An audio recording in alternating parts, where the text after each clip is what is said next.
सरकार इस फैसले को जल्द से जल्द वापस ले, चाहे हमें अपनी जान देनी पड़े या हमें कुछ भी करना पड़े, पर हम इस फैसले के लिए इस विरोध के लिए हम अटल रहेंगे।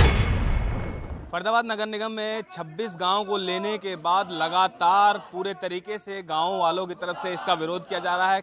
गांव वाले साफ तौर से आरोप लगा रहे हैं कि कहीं ना कहीं राजनीतिक षड्यंत्र के तहत इन गांवों को जो है वो नगर निगम के अधीन लिया गया है, जिसके बावजूद कहीं ना कहीं नगर निगम जो है वो इनका जो बैंक बैलेंस है या पैसा है उसके ऊपर नगर निगम की नज़र है।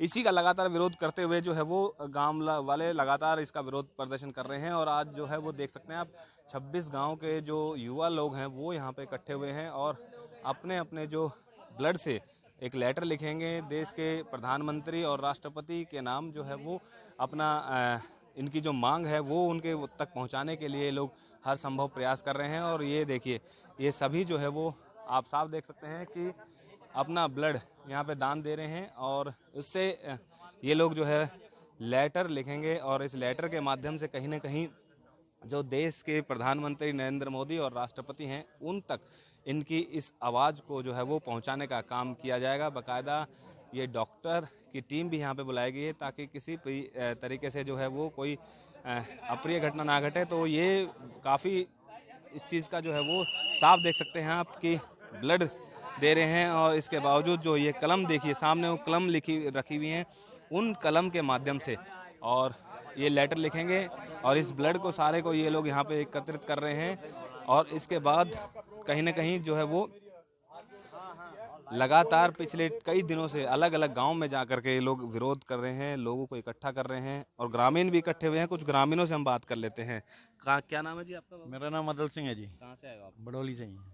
क्या मानते हैं आप लोग नगर निगम में जा रहे हैं? नगर निगम में जाने से हमें बहुत परेशानी होंगी जी।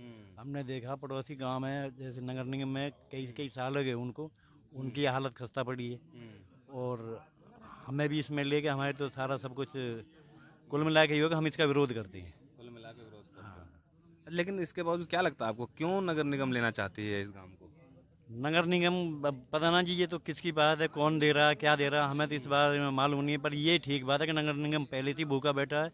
हमारे 26 गाँवों में ज़मीन पड़ी है, बैंक बैलेंस है करोड़ों रुपया में। मुझे तो ऐसा लगे कि शायद नगर निगम की जो नज़र है वो हमारी ज़मीन और हमारे पैसे पे, इसलिए शायद वो लेना चाह रही है। कहीं ना कहीं जो विकसित गांव हैं आप लोग, आप ये कहना चाहते हो उनको भी नगर निगम जो है वो कहीं ना कहीं गड़बड़ करना चाहते हैं? हाँ जी, सारे विकसित हैं और सारे कोई पैसे मिले हैं और इस पैसे की नज़र है नगर निगम। कुछ और लोगों से हम जानना चाहेंगे कि एक बार कि किस तरीके से क्या कुछ कहना चाहते हैं। ब्लड दे रहे हो आप लोग, क्या नाम है आपका? मेरा नाम जसवंत पवार है, गांव चंदावली है। और देखिए आज हमने ये जो बड़ौली गांव के अंदर ये जो 26 गांव के युवा और जो पंचायत इकट्ठी हुई है उसका मकसद सिर्फ यही है। मैं आपको दिखा दूं, इसमें अभी 2 व्यक्तियों का रक्त आ चुका है और ये मिल चुका है। ऐसे ही 26 गांव के युवाओं का रक्त हम इसमें एकत्रित करेंगे और ये एक एकता का प्रतीक होगा कि ये 26 गांव के युवा मर जाएंगे लेकिन अपने गाँव ये देखिए नगर निगम में बिल्कुल भी शामिल नहीं होने दिया जाएगा।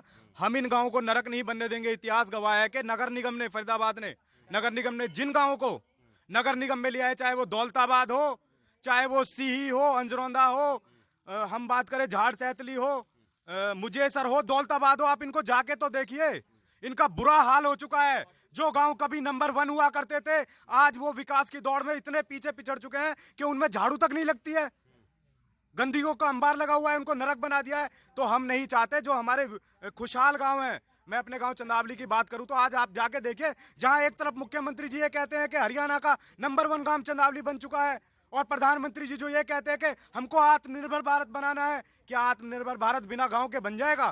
कहीं ना कहीं चंदावली गांव ने तो देश के हरियाणा के मुख्यमंत्री को भी 5 करोड़ का दान किया था, राशि दी थी। और इसके बावजूद बहुत सारे ऐसे गाँव हैं जिनका काफी पहले से विकसित है ये लोग सारे।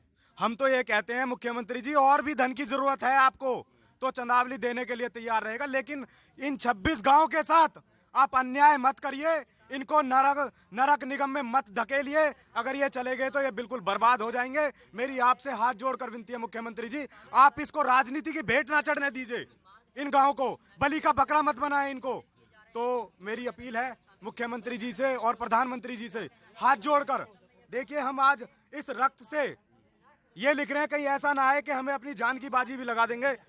लेकिन हम अपने गांवों को बिल्कुल नगर निगम में नहीं देंगे। लगातार कई दिनों से विरोध कर रहे हो, इसका कुछ प्रभाव नहीं पड़ रहा? सरकारें जाग नहीं रही, नेता सुन नहीं रहे, आप लोग सबको ज्ञापन भी दे चुके हो, कृष्ण चाहे MP को हो चाहे मंत्री जी को हो, सबको ज्ञापन दे चुके हो, उसके बावजूद भी कोई प्रभाव नहीं? देखिए, मैं अब मीडिया के माध्यम से बता देना चाहूँ, हमने माननीय नैनपाल रावत जी, मूलचंद शर्मा जी, राजेश नागर जी, सबको दे दिया है। और माननीय कृष्णपाल गुर्जर जी जो भारत सरकार में मंत्री हैं, उनका कहीं ना कहीं जब उनसे बात हुई तो वो कोरोना पॉजिटिव पाए गए, तो इसलिए उनका प्रोग्राम थोड़ा डिले चल रहा है। जैसे ही वो स्वस्थ, हम ये भी कामना करते हैं कि वो जल्द से जल्द स्वस्थ हों।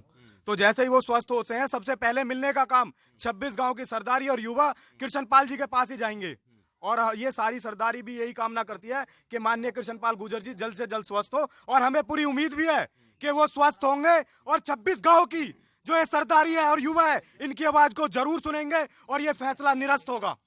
कहीं ना कहीं 26 गांव के युवा मौजूद हैं। आप कौन से गांव से भैया, क्या नाम? मैं विक्रांत गौड़, गांव खेड़ी कला से। अच्छा, आपने भी दिया ब्लड? हाँ जी, मैंने ब्लड डोनेट किया। तो पूरा विरोध कर रहे हो आप लोग? हम खुल के इसका विरोध कर रहे हैं। ये एकता का प्रतीक है कि 26 गांव अब एक हो चुके हैं, सभी युवा नहीं, सब पूरी समस्त सरदारी 26 गांव की एक हो चुकी है। जो ये रक्तदान आज 26 के 26 गांव के युवा मिलके कर रहे हैं, ये इसका प्रतीक है कि गांव इसका विरोध करते हैं। नगर निगम पहले अपने वार्ड को, जो वार्ड की जो सीमा है उसका विकास करे, उसके बाद ग्रामीण की तरफ देखे। इसका खुलजोर पुरजोर विरोध करते हैं हम खुलकर। और ये मैं आपके मीडिया के माध्यम से बता देना चाहता हूं कि अगर जो सरकार ने इसी तरीके से अगर जो जल्द से जल्द हमारी सुनवाई नहीं करी, नगर अपना फैसला ये वापस नहीं लिया, प्रशासन द्वारा जो फैसला लिया गया है, सरकार इस फैसले को जल्द से जल्द वापस ले, चाहे हमें अपनी जान देनी पड़े या हमें कुछ भी करना पड़े, पर हम इस फैसले के लिए इस विरोध के लिए हम अटल रहेंगे। आप कौन से गांव से भैया, क्या नाम? नमस्कार जी, मेरा नाम सचिन चंदेला एडवोकेट है और मैं डिस्ट्रिक्ट बार एसोसिएशन में अपना कोषाध्यक्ष हूँ और मैं गांव बड़ौली से ही हूँ। और ये जो आज हम खून इकट्ठा कर रहे हैं, एक कटोरी में आप देख रहे हो कि ये 26 गांव के युवाओं का खून है और ये खून आज वैसे ही व्यर्थ नहीं जाएगा। इसके लिए हम आज ये खून दे रहे हैं ना, तो हम खून देना जानते हैं तो खून लेना भी जानते हैं। इसलिए जो ये नेता राजनेता जो अपनी राजनीति चमका के जो हमारे गाँव को 26 गाँव को नगर निगम में जो डाल दिए ना, इनका हम विरोध करते हैं। और विरोध हमारा करना हमारे सबका कर्तव्य है, क्योंकि ये एक नरक का द्वार है। अगर नगर निगम में हमारे गांव आए तो नरक बन जाएंगे। इसलिए मैं अनुरोध करता हूं, सारे अपनी सरदारी बैठी है 26 गांव की, सारे पंचायत सारी जो भी है सारे आए हैं, सरपंच भी आए हैं, ब्लॉक मेंबर भी आए हैं, जिला परिषद भी आए हैं। उनके साथ जो हमारे सरदारी बैठी है, उनके हिसाब से अब देखें तो हम सब एक है और ये हमारे एकता का प्रतीक आज शहीद दिवस है। इसलिए आज हमने सबने अपना खून देकर ये पत्र जो मोदी जी के लिए और खट्टर जी के जो लिए जो दे रहे हैं हम, और इसके लिए हम कुछ भी कर सकते हैं। नगर निगम में जाने से हम इसका पूरा विरोध करते हैं। लगातार विरोध कर रहे हैं। 26 गांव के युवा आए हैं, 26 गांव के सरदारी भी मौजूद है। इस समय बड़ौली गांव के एक मंदिर में जो है वो ये लोग पहुंचे हैं। देखिए, साफ तौर से इन्होंने लिखना शुरू कर दिया है उसी ब्लड से जो कि 26 गांव के युवाओं ने अपना ब्लड दिया है। और इसमें साफ तौर से लिख रहे हैं कि सेवा में श्रीमान माननीय प्रधानमंत्री, देश के प्रधानमंत्री के नाम जो है वो मुख्यमंत्री भी साथ में शामिल हैं। तकरीबन इसके अलावा राष्ट्रपति की बात करी जाए तो उसको भी ये लोग जो है अपने खून से लिख करके संदेश पहुंचाने की कोशिश कर रहे हैं, क्योंकि ये लोग पिछले कई दिनों से, एक दिन दो दिन की बात नहीं है, पिछले लगभग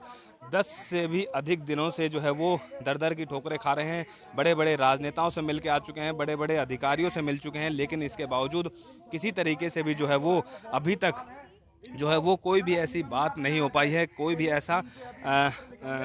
ऐसा आश्वासन, जो ठोस आश्वासन कहते हैं, वो इनको नहीं मिला है। और इन्होंने आज जिस तरीके से ये एक रुख अख्तियार किया है, इन्होंने साफ तौर से कहा है कि यदि सरकार और जो प्रशासन है उनने इनके इस फैसले को वापस नहीं लिया, क्योंकि जिस तरीके से 26 गांव जो उन्होंने नगर निगम ने अपने अधीन लिए हैं तो वो पहले से ही विकसित गांव हैं। और यदि बात करी जाए नगर निगम की तो पहले से नगर निगम जो है वो करोड़ों रुपए के घाटे के नीचे दबा हुआ है। इसके चलते इन लोगों को ये डर सता रहा है कि जो इन लोगों के गांव पहले से विकसित हैं वो गांव दोबारा से कहीं ना कहीं जर्जर हालत या फिर बंजर हालत में नगर निगम के अंदर ना आ जाएं। तो इसीलिए ये लोग लगातार इसका विरोध कर रहे हैं। और इन लोगों ने साफ सरकार को चेतावनी दे दी है कि सरकार ने यदि इन लोगों की नहीं मानी तो इनका जो अगला कदम होगा वो इससे भी खतरनाक हो सकता है। फरीदाबाद से अनिल राठी, पंजाब केसरी टीवी।